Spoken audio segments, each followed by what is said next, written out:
Hey everybody, it's Commander Clyde. Welcome back to another Patch Notes update video. Going to be looking at Queen of the Underworld today, otherwise known as 6.9, but they're not using the numbers anymore, so not that matters. Anyway, big news of the day, Persephone got a new god. Yeah. It's always great, I guess. I mean, there's still other pantheons that need filling out. Why are we getting another Greek god? I guess that's beside the point right now. Wait and see what the next one is. Probably a couple of more months for that. Anyway. Moving on. Persephone is the queen of the underworld, bending life and death into morbid nature. Flower undead spirits gain new life and serve their queen to fulfill her goals. She focuses on growing garden and harvesting them to bring about different effects. As she harvests, she accumulates pomegranate seeds, gaining extra life and extra gold, which does this. She gains pomegranate seeds when your harvest plants wither. If she has more than 25 seeds, she can spend these to resist death, continuing to fight for 8 seconds, but dealing 50% reduced damage. Additional seeds are sold when she enters the fountain for 3 gold a seed. Persephone can hold 100 seeds, which... this does not function as a revive or anything. You get 8 seconds, but you're still dead. So, if it's a close fight, you can still try to get your revenge kill back, but you're still dead. But it's an interesting concept. It's the first time we've had anything like that. So that's cool. Base attacks. Persephone's base attacks have an AoE upon hitting a target that activates nearby harvest plants. Specifically when they hit a harvest plant. Otherwise, they're just regular ranged auto attacks. Alright, pet ability 1 is Bone Rush. Persephone calls forth a skeletal warrior of the underworld. This warrior charges forward 35 units or until it comes into contact with a god. It charges with such force that when it stops, it topples, sending bones flying forward and damaging enemies in its path. The skull from this warrior flies forward and becomes a harvest skull when it lands. Damage is 100 up to 340 plus 80%. Cost 60 mana up to 80, cooldown 12 seconds. Harvest, here's the fun one.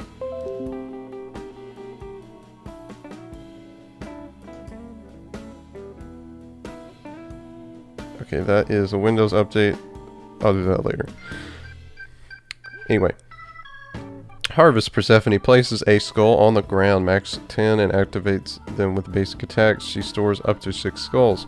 When activated, it heals Persephone after 4 seconds, turns into a sprout that explodes, damaging and slowing enemies. After 24 seconds, it turns into a flower that chases down enemies for 3 seconds before biting them. Enemies recently hit by Harvest take reduced damage from additional hits, stacking 3 times after activation or 120 seconds. After activation or 120 seconds, they wither. Heal is 22 up to 50 plus 10% per skull. Explosion is 60 up to 260. You don't explain really how that works. If you hit somebody with a bunch of these, just each one do 260 plus 70. That's a little silly. 30% slow and bite damage is 70. Enemies hit by Harvest. Okay, so it's generally hit by Harvest. You take reduced damage per hit after the initial hit right there. Bite is this. 70 up to 290 plus 80% reduced damage. 50, 75 to 87.5% reduced damage. Cost 18 to 30 mana. Cooldown 8 seconds. And you can place multiple harvest skulls at a time. So the cooldown for this is only after you've expended the total number that you can place down. I'm not positive for how it works. I haven't gotten a chance to check because the PTS was only up for yesterday evening, and that's really great for me. My internet's too slow to download that at that time of day and be able to do that and get a video out. It's more than I can accomplish, unfortunately. So I don't know when the Persephone video will be. I'm hoping tomorrow it'll be back up. Anyway, next, Flourish. Persephone floods the ground around her with life-giving energy that propels her from the ground directly forwards or backwards based on the direction she is moving. Harvest plants inside the area immediately grow to their next stage and activate. After using this ability, the next harvest cast is pre-germinated and spawns as a sprout.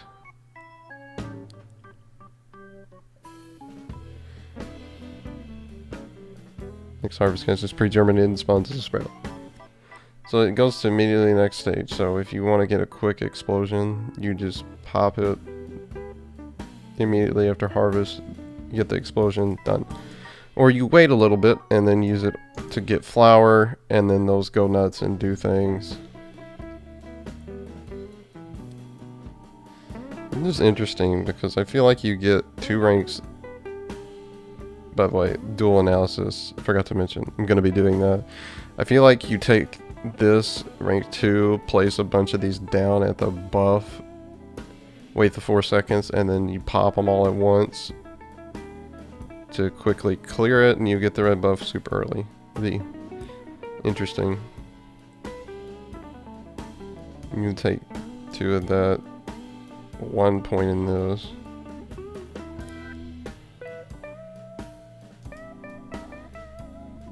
I suppose. I don't know. Getting extra points in Flourish isn't that useful. Because based on the cooldown on this and all of that, I don't know that you're using it that often. So you wouldn't get more points in that, I don't think. Anyway, last thing. The ultimate, Grasp of Death. Persephone conjures a massive entrapping vines that she throws forwards, entrapping the first enemy god or wall it touches. Entrapped gods are crippled, rooted, and have reduced attack speed. Binding vines then spawn from the entrapped target that seek nearby enemy gods. Upon finding an enemy god, it binds them, crippling them and preventing them from moving away. Entrapping vines are destroyed if hit by 5 basic attacks, ending all effects. That's really annoying. You're just rooted and crippled. You cannot move, and it takes you longer to actually get rid of them. This is a really annoying ability. Pretty strong. Damage is 195 up to 495 plus 75%, and then the vines that extend out deal 65 plus 160 up to 165 plus 30%. Attack speed reduction goes from 20 to 30%. That's a huge number. Duration 5 seconds, cost bomb. This counters a lot. This is good to have against a lot of top ADCs right now. My brain just turned off. So like your Anhurs, your Huyis, your Udlers, they can't get away if you use this. They're pretty much dead. I wonder... The lack of crowd control though she has on her other abilities is tough for that. I wonder if you could play her in a support role. Because, I mean, this heals... I don't know if that can heal teammates or not, they don't say. You got that, you got this. To put out that and slow people. This is a really good engage ability here, since it has the entrapment, and it also extends outward, which gives it some team fight uses. It's really good. Although that depends on, can this be used to heal teammates? If they can't, then I don't see support role viability there. But dual viability, I see a lot. You poke here, you wait for the right moment and poke with these dudes, and then you just throw this out and they're dead. Like, it's there's good dual viability here. Her self peel is kind of awkward because you have to get the explosion or the bite here to get the slow. And if you don't hit that, you don't have any self-peel except for the ult. Which, if they've got beads, I think it's kind of over for you.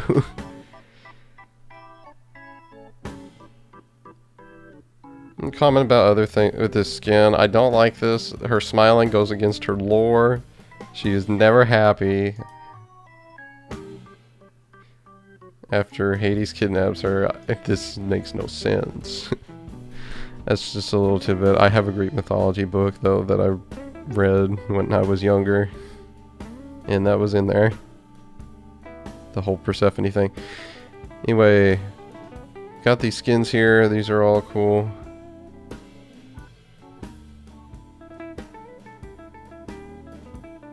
I'm not gonna go through the voice lines or anything. Just know that these are here. Look at this guy. Oh, now in the Kumakarna too.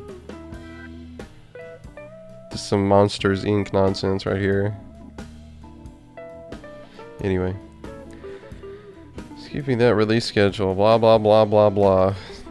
No one cares. A bunch of bug fixes. I'm gonna skip all that because whatever. Chaga fix intro voice line being heard in match lobby by all teammates. Hera Royal Salt fix missing animation during wind up of firing ability. Horus to the skies fix jury issue where camera would remain focused on Horus at the teleport starting location. That's bad. Wow. Jormungandr consuming bellow fix bonus name is from absorbing clouds, not scaling magical or physical power scaling.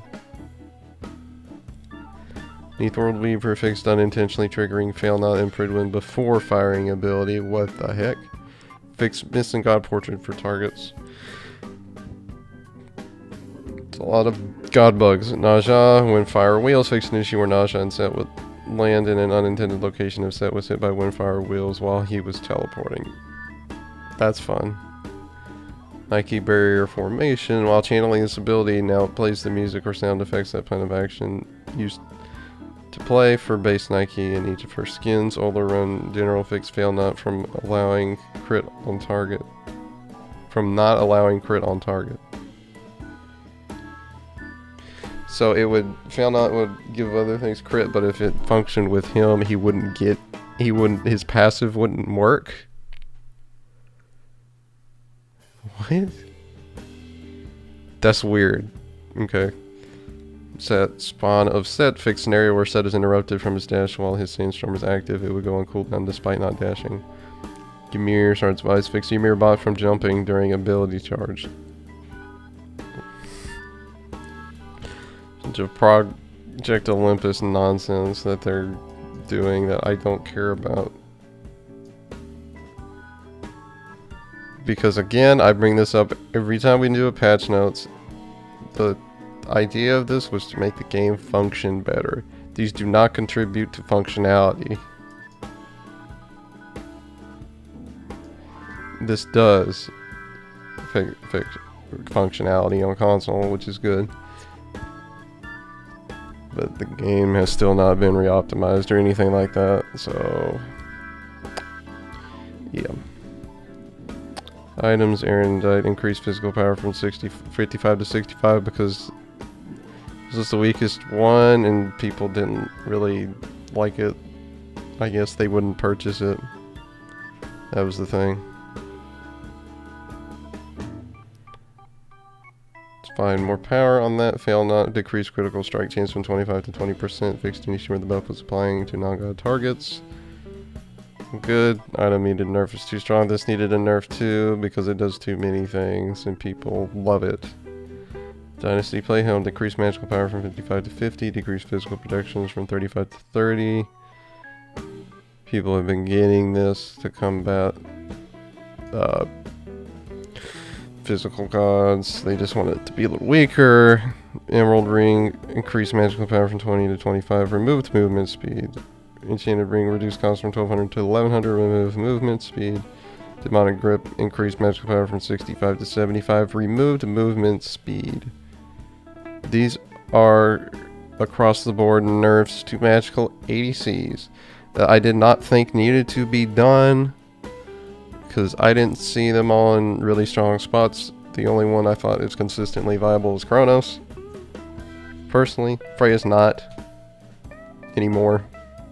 That god is garbage. Do not play. This is good. I mean, a nerf to Kronos is good. Because he's got accelerated already and all that. He's already a really strong character. We don't need to make it significantly worse. I increased the attack speed on Tailkinds too, which I like. Item never had that much attack speed. And they increase damage, magical power scaling from 10 to 15% on the passive. Shaman's Ring.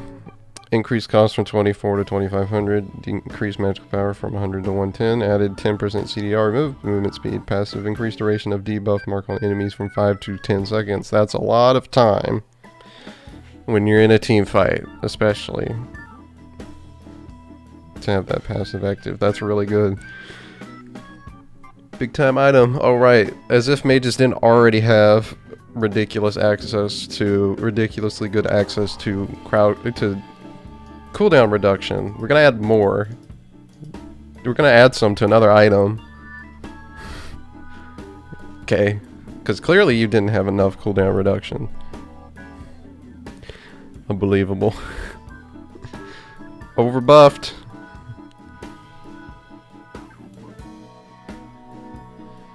Katana, decreased movement speed. Decreased movement speed.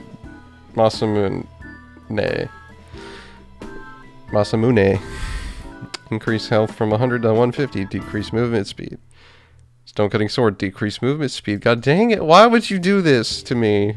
I love this item and you've nerfed its movement speed. How am I going to chase hunters and crap when you give me less movement speed on a core item, bro? Chalk and Duel, by the way. I build this on Chalk all the time. Consistently. #1 Chalk and Duel, by the way. So, yeah. I like this. You pair this with a Crusher, it's a nasty thing, but they're nerfing the movement speed, which I don't like that much. And then increase damage taken from 10 to 15%. Decrease damage dealt from 10 to 15%. Boy, just nerfing movement speed items across the board, dude. If you buy this, they want you to be in trouble. Or they want you to have a significant downside to consider. Anyway, God balance. Not a lot of God balance, it looks like.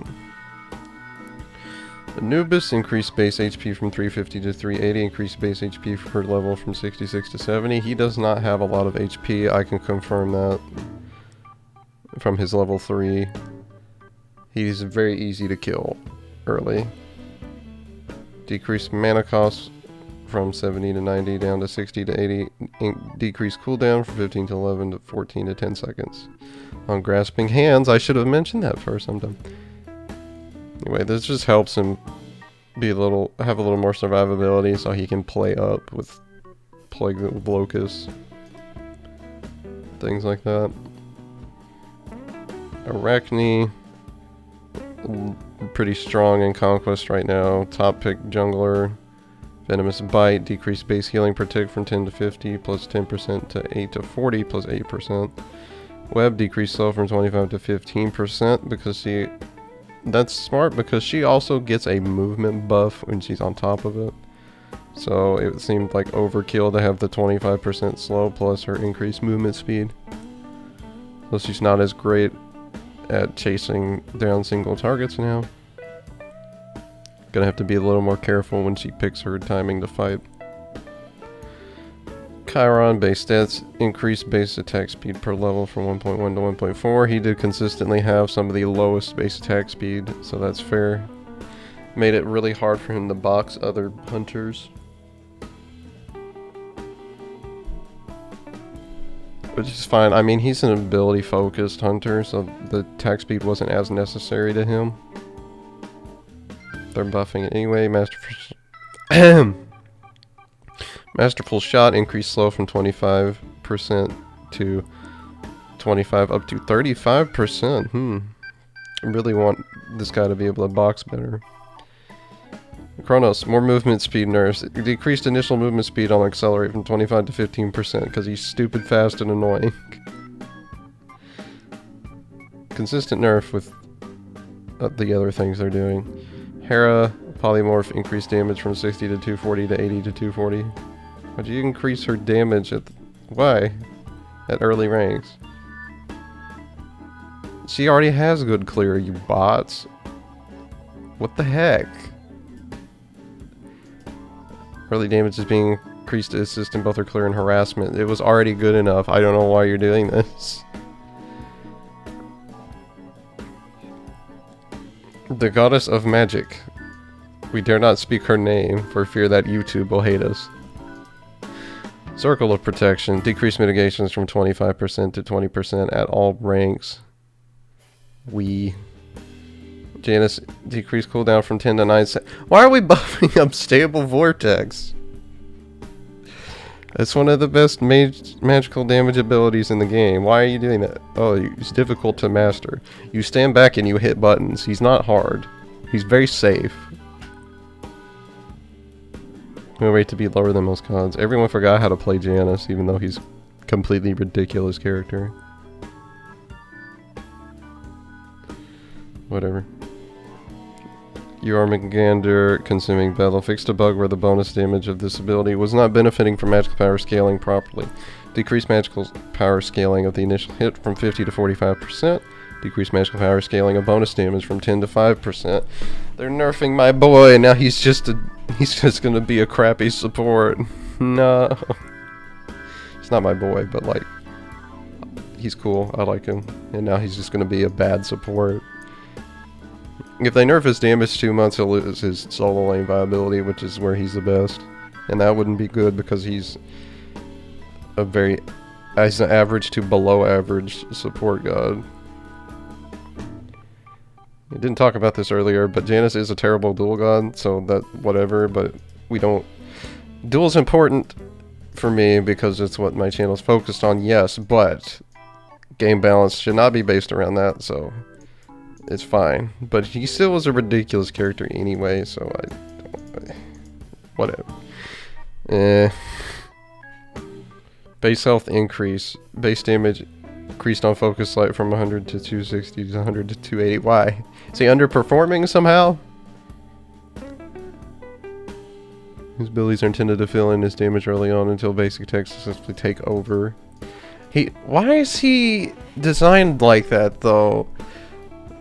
You see, this is what I don't understand about this character. He's treated as a magical ADC, but his kit doesn't function as much that way as you would think. In fact, his passive is based on the amount of magical power he has, so wouldn't you be encouraged to build power items which do not have attack speed, generally? They just have a lot of damage. To make him do more damage, wouldn't you just do that and then rely on his damage like any other mage? In which his autos would already do more damage, because if you have more power, they're critting more often, which means you get the bonus damage. And you pop his 2, you get it more often. It's like he's made for you to build a lot of magical power on him, but he's not treated as that type of god. I don't understand why that is. I don't like inconsistencies between how a god is used and how his kit is made to be played. Like, why wouldn't he have a different passive that has to do with basic attacking than to have just this passive makes you do more damage with everything if you build a lot of power? It's like, I don't know. That's just a dumb inconsistency to me, and I don't really like that. Anyway, that's going to be it for this patch notes review, guys. Hope you all enjoyed. Persephone's full release will be very soon, August 20th. So everybody get ready for that. And maybe PTS will be back tomorrow, and I'll see you guys again for a gameplay video for Persephone. Thanks everybody. I'll see you next time for some more Smite. Have a good one.